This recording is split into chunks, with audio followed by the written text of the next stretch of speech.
Welcome back, everyone. Last week, we went over some of my predictions for Season 5, some of which were atrocious. Luckily, the community steered me safe and pointed out the many inconsistencies in my bombaclot theories.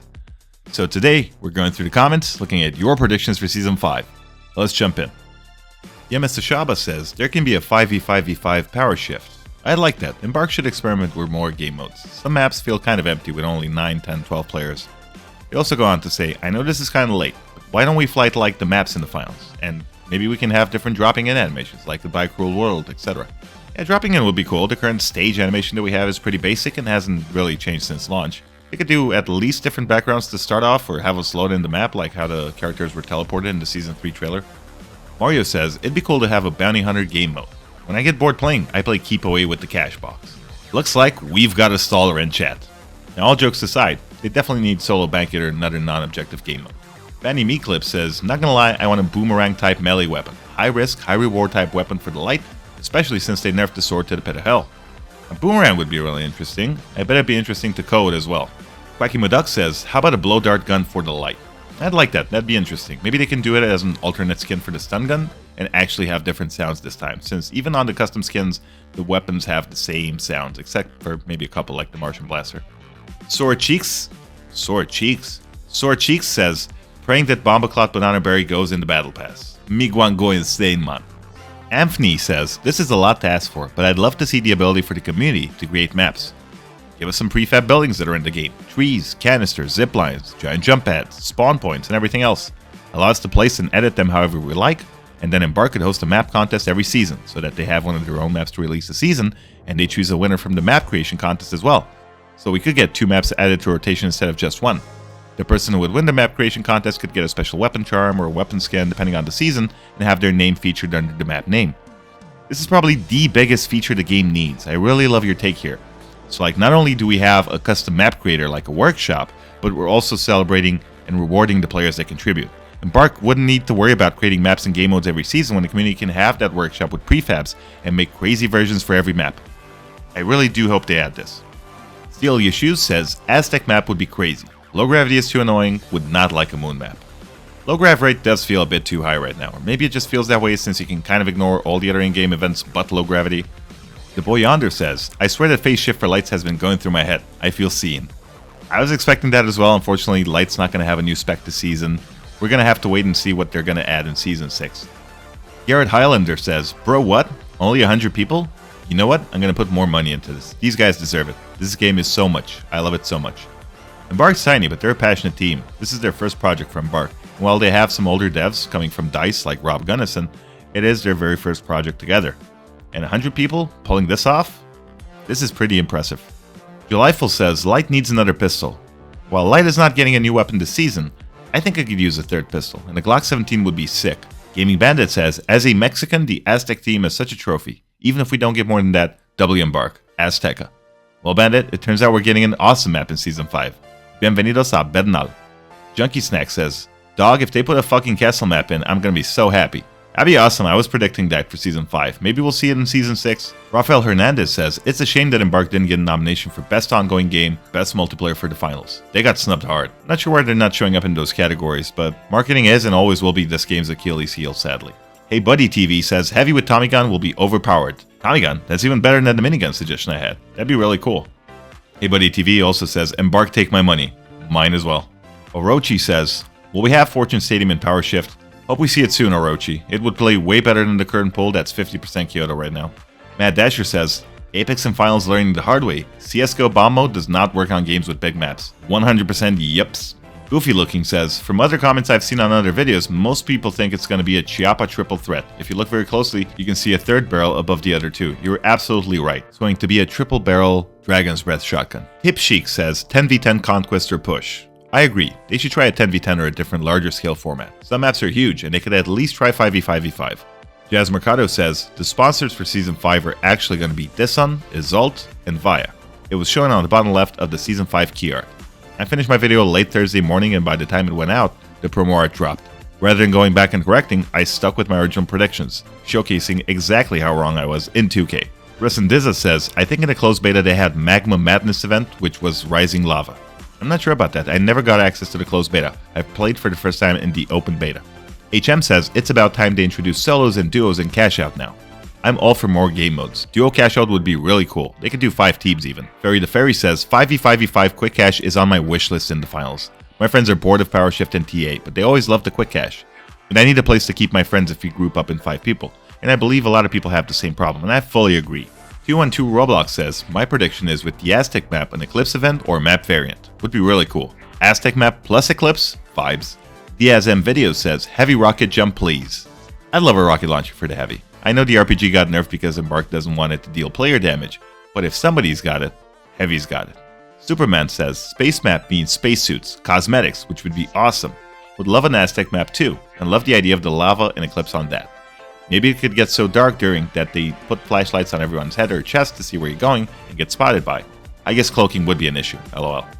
Spacesuits would be sick for sure. For the Eclipse event, maybe Hall 2 sponsors the event and gives everyone sun insurance or special glasses, so everyone has night vision or thermal. Surzan the Great says, I hope they add specializations that alter HP on characters, like a spec that could make a light be 200 HP, but they don't get any other specs. If it gets a little too broken, they could even remove a gadget from them. I like this idea. They could have a special vest or something that takes up 2 gadget slots, or a spec with extra health that maybe weighs and slows them down for balance. Lovegun says, LMAO, I didn't expect that we need more Bombaclots in the game. Nobody expects the Bombaclot Bananaberry. Valkyrie Corp says, no, lights don't need to go through walls. They also follow up with, bring them into the fold. Possibly another gadget like Vanish Bomb or Gateways that apply to the whole team instead of the lone wolf gadgets lights currently use. Honestly, if a light gets killed, it should mark the team passively. If they have that gadget on, that is. I like some of this. More support abilities and more points for supporting your team would encourage more team play. Marking players might be a fun experiment, but could become frustrating if you've got a feeding teammate giving out free info to the enemy teams. Random commenter says, a Tokyo map would go hard. A Frames channel also says, oh, like cyberpunk type stuff. And Roblox chimes in and says, Neo Tokyo. And I agree, cyberpunk vibes would fit the game perfectly. A modern take on Tokyo would be perfect. Normal Human says, Recon shouldn't be back. Luckily, it isn't. Giovanni T. That's Me says, if lights get a phase shifter and start phasing through the walls, that would be so broken. We need more broken abilities and gadgets. Insanity X says, space map and take my credit card. Mr. Shmeen says, my predictions for the light and heavy weapon would be a pistol carbine for the light with easy recoil, higher RPM than LH1, but high damage drop-off. For heavy, a Bren gun with sniper scope would be great. It'd be more effective at range, but suffer from low RPM and lower but still solid damage per mag. It'd be in short the FAMAS but for heavy and not burst but automatic. Bren LMG would be really nice on heavy, more iconic than the Lewis even. What else would you add on medium? And Mr. Shmeens replies back, he says, well, to be fair, the shotgun tease seems like a great option. If it's more like the SA-12 for medium, then I think it would give medium a great weapon for getting in people's faces. And you're absolutely right here. It's definitely going to be for getting in people's faces. It's going to be a 3-barrel Dragon Breath. Florine Raven says, we do have the sponsors written in the Season 5 art though. They are Exalt, The Sun, and Vaya.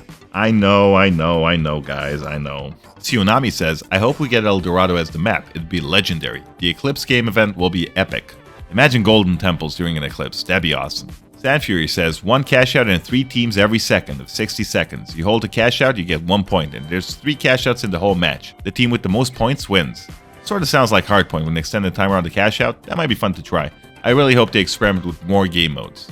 Surzan the Great says, the finals should make it so when a player leaves from a team, the respawn and team respawn should be shorter. It is a pain when your entire team leaves and then you have to wait 20 seconds to get back into the action. And it's a great quality of life feature right here. I hate jumping into a match, unable to even pick my contestant before getting a team wipe. Roland Technical Designer says, the fact that 90% of players in often just have full lobbies of lights already says enough. Came back to the game for a bit today and it's super fun, but OMFG, the lights everywhere ruin it hard. Just try harding, not playing objective, and using the most toxic annoying mechanics to win. Light is the most fun option to run due to overall movement speed and weapon types. If they buffed overall movement by 10% for all characters and added SMGs for mediums, it would stabilize the pick rates. These days, I see people spamming heavy Lewis or Sledge since the model nerfs, and people will always try to run very powerful things. That's why you got people using swords, shotguns, stuff like that. Killer Hell says they need to add a minigun for the heavy, and they need to add more advanced versions of the light, medium, and heavy with more advanced names. Here are the names I think they should have: Ninja, Medic, and Defender. Ninja should be a light but have an invisible dash, but it only can use melee weapons and has 3 vanishing bombs. That's it. As for the Medic, he can use most weapons like the light guns and the medium weapons. The Medic would get an infinite defibrillator as his spec And then for the defender will have the medium turret as his spec, alongside his equipment being locked to the barricades, the APS turret, and one grenade of the player's choice. They could definitely do some pre-built loadouts to showcase the combinations and synergies between weapons and gadgets. They could also put on 2 specs during limited time game modes. I kinda like this idea. It might get crazy with melee, dash, invis, and triple vanishing bomb, but if they just replace the gadgets with an additional spec, that could balance things out pretty good, so you have your weapon and 2 specs and no gadgets. Recep says, if they don't go back to gunplay, then the game's dead. Gimmick bows and swords need to leave immediately. The only people using it are people who can't shoot. It's OP cheese to help the worst FPS players, hence why the game is bleeding players since Season 3. I don't care if lights do insane damage, but buff medium and heavy so they can actually do damage and not tackle everything they shoot. Devs clearly can't shoot, as we've seen with Oscar, and they have consistently made the game easier for themselves. It's pathetic. Because the finals is not Call of Duty, you have a lot of people using different stuff, so every season you see people moving from one easy option to the other, whether it's CL40, Model, Melee, especially Sledge. People will always look for ways to cheese and have an easier game. Personally, I'm not expecting community managers to be good at games, even games they made, and I find it hard to believe that they would make the game easier for themselves when they stream like once a month. It's really cool that Oscar is playing the finals and interacting with the community directly. Imagine if COD devs played their game on stream, with packet bursts, desync cheaters, ghost bullets, dead slides, and all. Despite bleeding players since launch, not just Season 3, the finals has survived, and it's doing well. The community loves the game, they're adding content, and they're going into Year 2, which is more than I can say for X-Defined, for example. And that's going to wrap it up for today's video. Starting next week, we're getting 2 videos, one on Tuesday with regularly scheduled content, and a second one on Thursday, covering newest patch notes. Let me know in the comments, would you be interested in a coaching series? Like, subscribe, stay fresh cheese bags.